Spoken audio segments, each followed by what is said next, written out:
వాగర్థావివ సంపృక్తౌ వాగర్థ ప్రతిపత్తయే జగతః పితరౌ వందే పార్వతీ పరమేశ్వరౌ.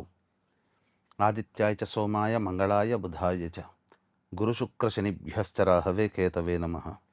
శృంగేరి జగద్గురు పీఠాధిపతులకి, కంచి పీఠాధిపతులకి నమస్కారములు తెలియచేసుకుంటూ కార్యక్రమాన్ని ప్రారంభిద్దాం.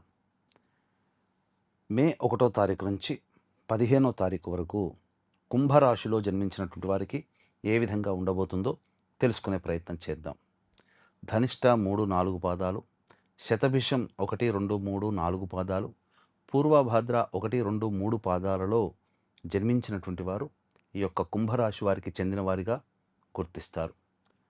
గమనించుకున్నట్లయితే రాశిలోనే రాహువు, సప్తమంలో కేతు సంచారము, అలాగే 2వ స్థానంలో శని కుజులు, 3వ స్థానంలో రవి బుధులు, 4వ స్థానంలో శుక్రుడు, 5వ స్థానంలో గురువు సంచార ప్రభావం చాలా మీకు ఒక విధంగా గ్రహాలు చాలా మటుకు అనుకూలంగా ఉండబోతున్నాయి.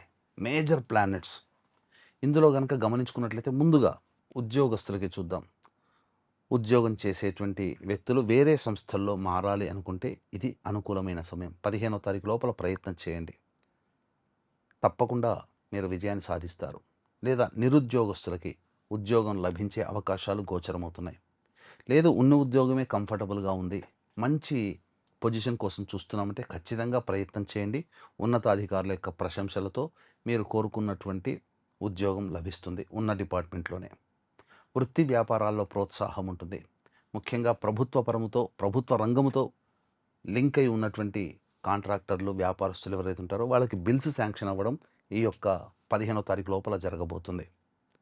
గురువు చాలా అనుకూలంగా ఉన్నాడు. చేసే ప్రయత్నంలో అన్ని విధాలుగా తోడై మీకు ఉండడం, రవి బుధులు మీకు అనుకూలంగా ఉండడం, ప్రధానంగా చూసుకున్నట్లయితే రవి అనుకూలంగా ఉన్నాడు, తర్వాత గురువు కూడా అనుకూలంగా ఉండడం, చేపట్టినటువంటి పని ముగించేటువంటి పని గురువు చూసుకుంటాడు, చేపట్టడం రవి చూస్తాడు. కానీ ఇక్కడ కన్ఫర్మేషన్ ఏంటంటే ముందు ప్రారంభించడం ఓకే, ఫలితాన్ని పొందడం ఓకే, 2 కన్ఫర్మ్డ్. కానీ ఈ మధ్యలో జరిగేటువంటి విషయాలు ఏవైతే ఉన్నాయో అక్కడ గ్రహాలు ఆటంకం అనేటువంటివి కలుగుతాయి. కాబట్టి ఆత్మవిశ్వాసంతో మీరు వెన్ను చూపకుండా ప్రయత్నం చేస్తూ పోరాడండి. అంతిమ ఫలితం మీదే విజయం అవుతుంది. ఎందుకంటున్నామంటే ద్వితీయ స్థానంలో శని కుజులు ఇది అనుకూలమైనటువంటి పరిస్థితిని కలగచేయదు. ముఖ్యంగా ఏలిన నాటి శని ప్రభావం ఒకటి ఉంది. ఇక రెండవది వాక్స్థానంలో కుజగ్రహ ప్రభావము మీకు చేపట్టినటువంటి పనులలో ప్రోత్సాహము, ఎంకరేజ్మెంటు అన్ని విధాలుగా ఉండడం వల్ల అటు ప్రకృతి, దైవము, మీ సంకల్పం అన్నీ ఒకే పాజిటివ్ వేలో వెళ్తుండడం వల్ల మీకు తెలియనట్టే ఆత్మవిశ్వాసం ఉండడం వల్ల మీ నోటి దూలతో చాలా మటుకు సమస్యలు కొని తెచ్చుకుంటారు ఈ కుజగ్రహ ప్రభావం వల్ల. అందుకే ఇవి తెలియకుండానే మీకు నష్టం జరుగుతుంది. బుధుడు ముఖ్యంగా ధనకారకుడైనటువంటి గురువు సంపూర్ణంగా మద్దతిస్తున్నాడు. ధనం వస్తుంది, కానీ వచ్చింది నిలుపుకోవాలంటే ఈ బుధుని యొక్క దుష్ప్రభావాన్ని తగ్గించుకోవాలి. ఏం చేస్తాడు బుధుడు? లేనిపోని ఆశలు కల్పిస్తాడు. తద్వారా డబ్బుల్ని అప్పుగా ఇచ్చేస్తే మనకు ఎక్కువ వడ్డీ వస్తుందనో, లేకపోతే ఇన్వెస్ట్మెంట్ చేస్తే ఎక్కువగా వస్తాయి. ఎందుకంటే ధన రాబడి ఉంటుంది. ఇక్కడ చాలామంది కన్ఫ్యూజన్ అయ్యేది ఏంటంటే ధనం వస్తుంది, ఖర్చులు ఎక్కువగా ఉంటుంటాయి, కాబట్టి మనకు డబ్బే రాలేదు అనుకుంటుంటారు. ధనం వచ్చింది, ఖర్చుని కంట్రోల్ చేసుకోవడం మీ వంతు. కానీ బుధుడు ఊరక ఉండనియ్యాడు. ఏదో రకంగా మనిషిని మాయలో పడేసేసి ఖర్చులు పెట్టిస్తాడు. కాబట్టి ఈ ఖర్చుల విషయంలో, మాయ విషయంలో మీరు జాగ్రత్తలు పాటించండి అని మీకు శాస్త్రం తెలియచేస్తుంది. ఇక 4వ ఇంట శుక్రుని యొక్క సంచార ప్రభావం ఇది చాలా సంతోషకరమైనటువంటి స్థితిగతులు. ముఖ్యంగా స్త్రీ సౌఖ్యం కలుగుతుంది. విడిపోయినటువంటి ప్రేమికులు, స్నేహితులు మరియు దంపతులు కలుసుకునే అవకాశాలు ఉంటాయి. ముఖ్యంగా గృహంలో విలువైన వస్తువులు, గృహోపకరణాలు కొనుగోలు చేస్తారు. వాహన మార్పు కూడా ఉండబోతుంది. గృహాన్ని అందంగా తీర్చిదిద్దడం కోసం మరమ్మతులు చేస్తారు. ఇలా అన్ని విధాలుగా సౌఖ్యాన్ని కలగచేస్తాడు. ఇక గమనించుకున్నట్లయితే ప్రధానంగా ఈ సంబంధించినటువంటి కేతువు మీకు అన్ఎక్స్పెక్టెడ్గా మీకు సంతోషాన్ని కలగజేసే సంఘటనలు జరుగుతాయి. ఊహించని విధంగా మీకు ఆనందకరమైనటువంటి పరిస్థితులు ఈ కేతుగ్రహ సంచార ప్రభావంలో కలుగుతాయి కుంభరాశి వారికి.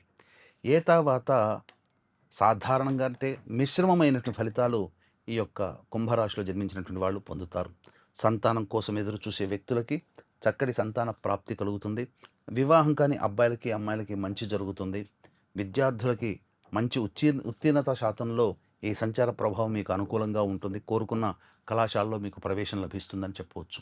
ఏతావాత చెప్పొచ్చేది ఏమిటంటే మంచి శుభ ఫలితాలు అనేటువంటివి కలుగుతాయి. మీరు నమ్ముకున్న మీ యొక్క ఇష్టదైవము, మీరు కొలిచే మీ కులదైవము సదా మిమ్మల్ని రక్షించాలి.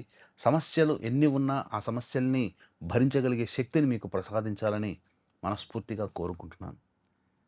అయితే మీ యొక్క కోరిక దైవం యొక్క అనుగ్రహం ఉండాలి, మీ కోరిక నెరవేరాలి అనే సదుద్దేశంతో వైశాఖ పౌర్ణమి మే 1వ తారీఖు రోజున, అలాగే హనుమత్ జయంతి మే 12వ తారీఖు రోజున మన పీఠమాధ్వర్యంలో మీ జాతకరీత్యా కలుగు విద్య, వివాహ, ఉద్యోగ, దాంపత్య, అనారోగ్య సమస్యల నివారణకి, అలాగే మేష, మిథున, కర్కాటక, సింహ, కన్య, వృశ్చిక, ధనస్సు, కుంభ, మీన రాశుల్లో జన్మించిన వారికి శనిదోష నివారణకై శనీశ్వర హోమాలు, సర్వదోష నివారణ పూజల హోమాలు జరిపించి శక్తిపాతం చేసినటువంటి కరుంగలి మాల ఇవ్వడం జరుగుతుంది. అవకాశం ఉన్నటువంటి వాళ్ళు మే 1 మరియు 12వ తారీఖు రోజున సాయంకాలం 6 గంటల లోపల స్క్రీన్పై కనిపిస్తున్న నెంబర్కి కాంటాక్ట్ చేసి మీ గోత్రనామాదులు నమోదు చేసుకోవచ్చు. ఇక ఆలస్యం చేయకుండా 1వ తారీఖు నుంచి 15వ తారీఖు వరకు రోజువారీ దినచర్యలో భాగంగా ఏ విధంగా ఉండబోతుందో తెలుసుకునే ప్రయత్నం చేద్దాం. ముఖ్యంగా 1, 2 ఈ తేదీలలో ప్రధానంగా చూసుకున్నట్లయితే సంతానం మూలకంగా ఖర్చుల సమస్యలు పెరుగుతాయి, అకాల విరోధాలు పెరుగుతాయి. లౌక్యంతో వ్యవహరించండి, ఖర్చులు అధికంగా ఉంటాయి. విదేశీయానం, విదేశీ ప్రయాణానికి సంబంధించిన ప్రయత్నాలు కొంతవరకు చర్చలకు సఫలీకృతమవుతాయి. దూర ప్రాంత ప్రయాణాలు చేసే అవకాశాలు గోచరమవుతున్నాయి. అలాగే 3, 4, 5, 6, 7 ఈ తేదీలలో చేస్తున్న వృత్తి, ఉద్యోగ, వ్యాపారాల్లో ప్రోత్సాహకము. నిరుద్యోగస్తులు, ఉద్యోగస్తులు, వృత్తి వ్యాపారాల్లో ఉన్నవాళ్ళు ఒక చక్కటి శుభవార్త, ఆనందకరమైనటువంటి స్థితి, ఆదాయం పెరగడము, ఖర్చులని భరించగలిగే స్థితి రావడం, అన్ని విధాలుగా సుఖ సంతోషాలతో ఉండడం, విందులు వినోదాలు కుటుంబ సభ్యులతో పాల్గొనడం అంతా సవ్యంగా జరిగిపోతుంది అని చెప్పవచ్చు. ఇక 8, 9, 10 తేదీలలో ముఖ్యంగా ఆందోళనకరమైనటువంటి జీవితం ఉంటుంది. మనస్సు ప్రశాంతంగా ఉండదు. ఏ పని చేయాలన్న బద్ధకం ఉంటుంది. ఒక జిగ్జాగ్ లాగా ఉంటుంది. నిర్ణయం తీసుకోలేనటువంటి పరిస్థితి. అన్నిటికీ మించి ఖర్చులు అకస్మాత్తుగా పెరుగుతాయి. 11, 12 ఈ తేదీలలో ఎన్నాళ్ళ నుంచో పెండింగ్లో ఉన్నటువంటి పనులని పూర్తి చేసుకుంటారు. సంతోషకరమైనటువంటి వార్త వింటారు. అన్ని విధాలుగా ఆనందదాయకంగా ఉంటుంది. అలాగే విందులు వినోదాల్లో పాల్గొంటారు. పాత మిత్రులను కలుసుకుంటారు. 13, 14 ఈ తేదీలలో కుటుంబంలో కలతలు వస్తాయి. మనస్సు ప్రశాంతంగా ఉండదు. ఖర్చులు కూడా పెరుగుతాయి. ఏ పని చేయాలన్నా సంతోషంగా ఉండలేకపోతారు.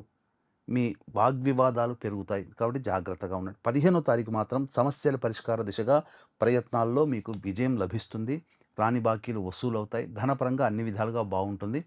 ఏతావాత ఈ యొక్క కుంభరాశిలో జన్మించినటువంటి వారికి మిశ్రమ ఫలితాలు పొందుతారు. దైవానుగ్రహం తప్పనిసరి. కాబట్టి ఈ దైవానుగ్రహం ఉండడం కోసం మే 1 మరియు 12వ తేదీన మన పీఠమాధుర్యంలో జరిగే సర్వదోష నివారణ పూజల హోమాల్లో పాల్గొనడం, తద్వారా మీరు కొలిచే మీ ఇష్టదైవము, మీ యొక్క కులదైవము మిమ్మల్ని ఆనందకరంగా జీవించేలా ఉంచాలని మనస్ఫూర్తిగా కోరుకుంటూ సర్వం శ్రీ ఉమామహేశ్వర పరబ్రహ్మార్పణమస్తు.